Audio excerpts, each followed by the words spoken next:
loan is less than $10,000, then no tax update. Capital gains only come into play if it is a capital asset. One Bitcoin is worth $39,984.70 in US dollars. Ask Roger. Hey guys, I'm Roger Herring. I'm the Investor's Accountant, and thank you for coming by our YouTube channel.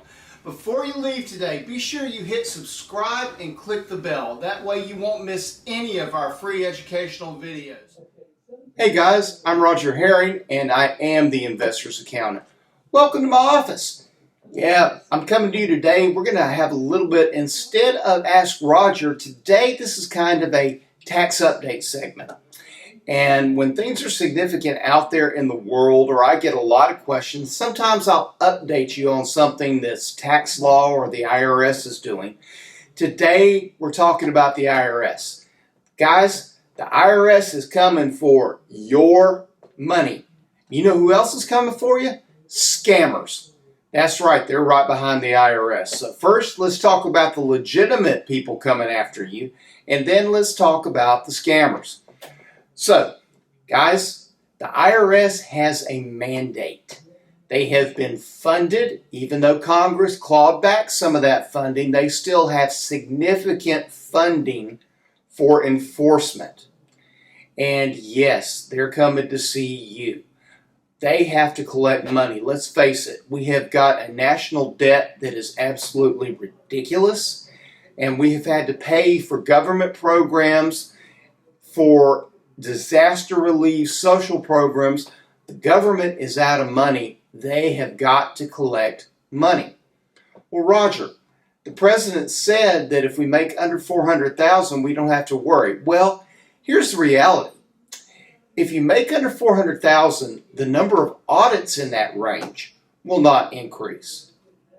But, it's a big but, there's not that much to audit in the under $400,000 range anymore, because most people in that range, they're W-2.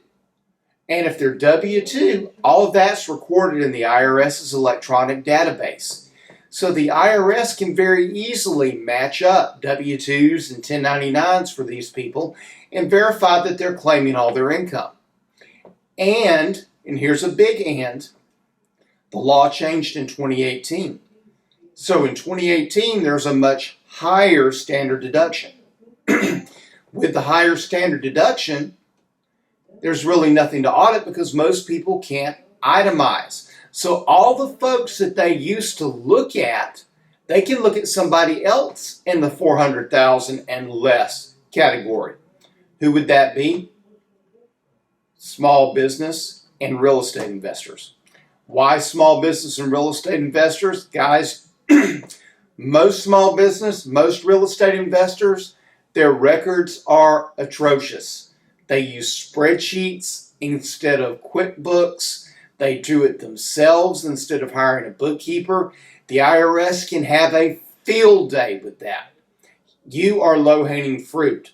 But you're not the only low-hanging fruit. You see, the IRS wants to collect money and they want to clear cases, so they're going to go after people, and yeah, they're going to try and scare you.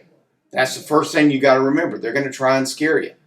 So, here's what they're doing. If you haven't filed, you better file. Otherwise, the IRS may come knocking on your door, especially if you've ignored notices that they've sent you.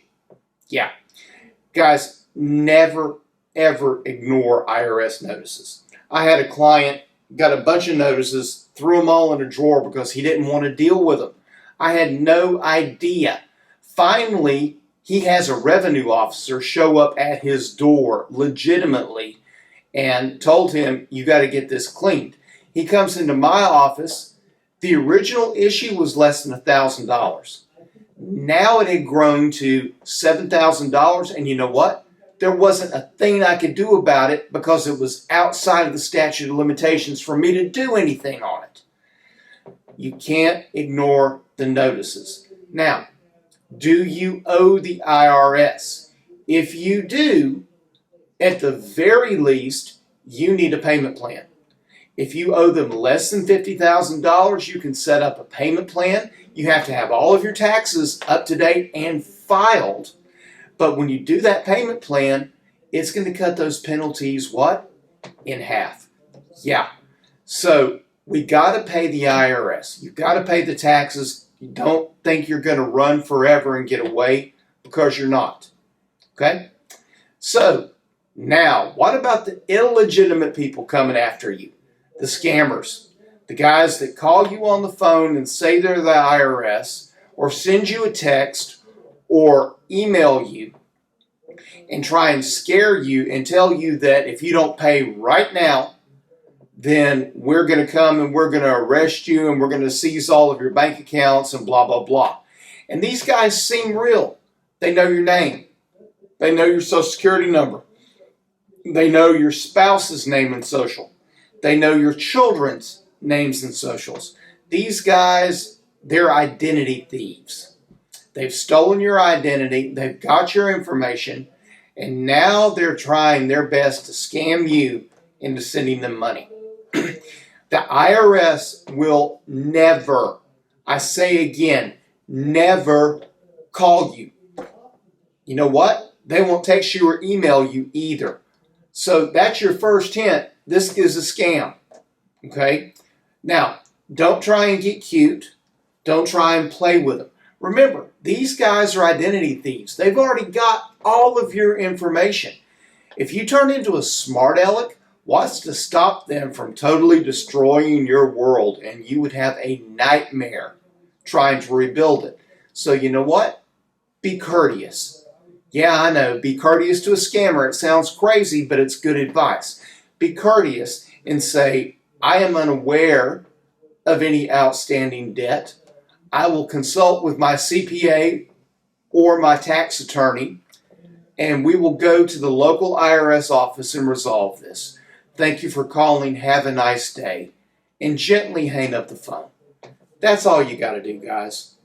All right, so remember, low-hanging fruit, unpaid taxes, unfiled tax returns, and beware of IRS scams. That's it for today, guys. Till the next time, Roger out.